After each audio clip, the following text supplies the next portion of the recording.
Welcome back to another video. I'm probably going to address these next two questions because they kind of play on each other. I'm still in section one, core beliefs, and we're still working on the why most businesses fail. Now, this question is more clarification. Is it usually strategy, execution, mindset, or something else that kills a business, causes a business to fail? The short answer is kind of what I addressed just previously. It tends to be mindset. Now, that doesn't mean that something else couldn't effectively hurt it, such as strategy, but mindset itself affects execution, right? So, if somebody's in the wrong mindset, no matter what strategy they have or their ability to execute might be in place, if they don't actually do it, it doesn't help.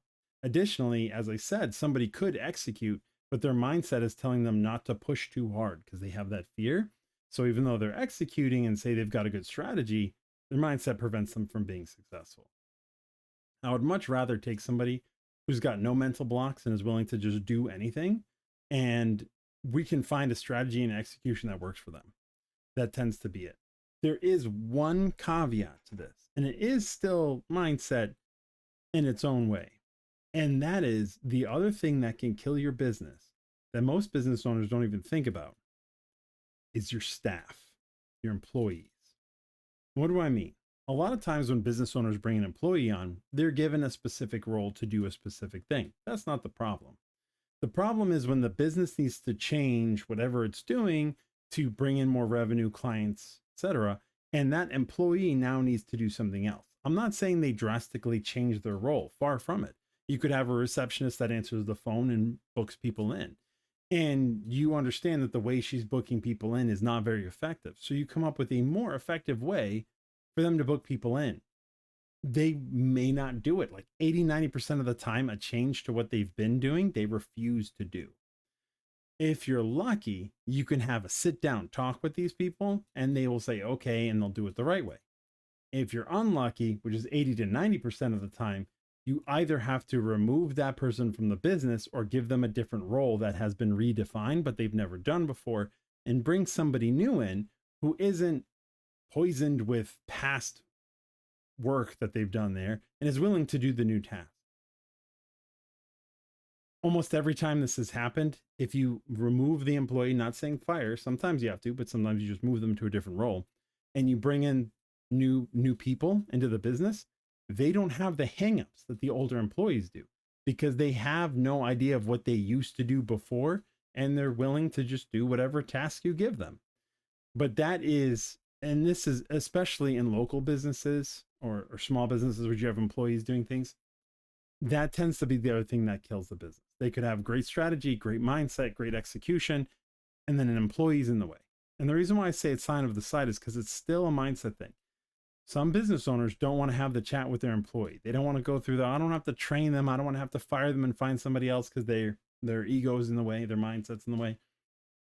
And so it ends up their employee effectively kills the business because they're refusing to change. But in reality, it's the business owner who isn't doing what they need to do to get that to happen. Now, the other question I want to answer at the same time is what role does ego play in business failure? And in this case, it really depends how the business owner looks at the failure of their business. If they do anything outside of, and I kind of said this before, if they do anything besides look at it and say, what did I miss and what could I have done better? If they're saying things like, I had no chance because of XYZ, that's their ego getting in the way. And that's a huge role that it played in their business failure. Somebody says that when their business failed, I say, okay, I know why the business failed. And every business they're going to go into is probably going to fail too until they get over this. Right? I'm not saying forever. They have to deal with that. But the problem is a lot of times it tells them these sweet little lies that say it's not them, right? It's these outside circumstances. And those sound really good to hear because you don't have to admit the painful reality of the situation. And that allows the business owner to keep going as if they did their best and it was completely out of their control. Sometimes it is, granted, sometimes it is. But even if it was completely out of their control, there are things they can look at, as I said, and say, what could I have done? Is there anything that I could have tried that maybe I didn't, to try and save the business, right? It is a huge factor in a business owner's success, even if a business initially fails. But like I said, that's sort of a short add-on. It was at the end of what role does ego play? And for me, it's a huge role, but it is something that you have to keep it in check. It's going to want to tell you things. If you ever find yourself saying things like, well, I'm the CEO of this company, or I'm the owner, so you have to do XYZ, that's your ego talking. And that's a business headed for destruction.